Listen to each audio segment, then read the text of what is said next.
So ayan mga kadrama-rama, alam ko pong inaabangan nyo po no, yung mangyayari po talaga dito sa Abot Kamay na Pangarap, yung pagtatapos po talaga nito. At alam naman po natin na diba, matapos po yung lahat ng mga pinagdaanan natin dito sa Abot Kamay na Pangarap, sa haba din talaga ng teleserye na to o teledrama na to, I think 1 year, almost 1 year, hindi lang 1 year, mga 1 year and 4 months ata to yung Abot Kamay na Pangarap, di ba? Matagal din talaga yung drama na to.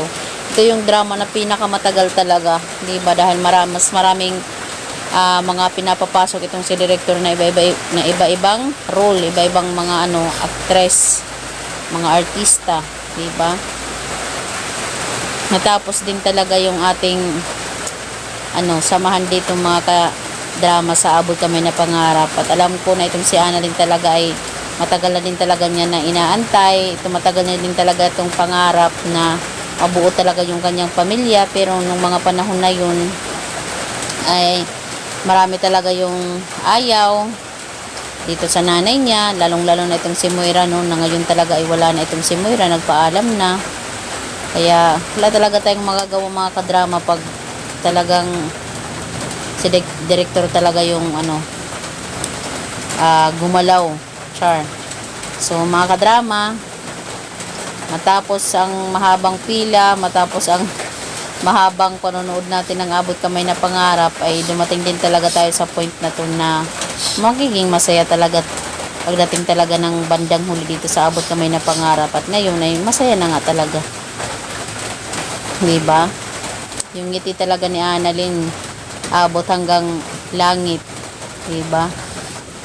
Na talagang makita niya na nagpakasal nitong si Lynette at saka yung tatay niya. Hoping nga po talaga magpakasal po talaga sila. Kakatuwa naman po, diba? After all these years, after all these months na pinagdaanan natin dito sa Abot Kamay na Pangarap, marami na nga po talagang nababagot nun na ayaw na talagang manood ng Abot Kamay na Pangarap. Talagang siguro nababasa din talaga ni director yung mga commenters na ganito ganyan, sana tapusin na nila. Yun, tinapos na nga talaga ni director yung Abot Kamay na Pangarap. So mga kadrama, maraming salamat again. Gusto ko lang din talaga magpasalamat talaga sa inyo sa lahat ng mga pinagsamahan natin, sa pag-subscribe nyo po sa akin. Hoping nga po talaga hindi pa rin po talaga kayo mag-stop sa pag-nonood ng aking mga post.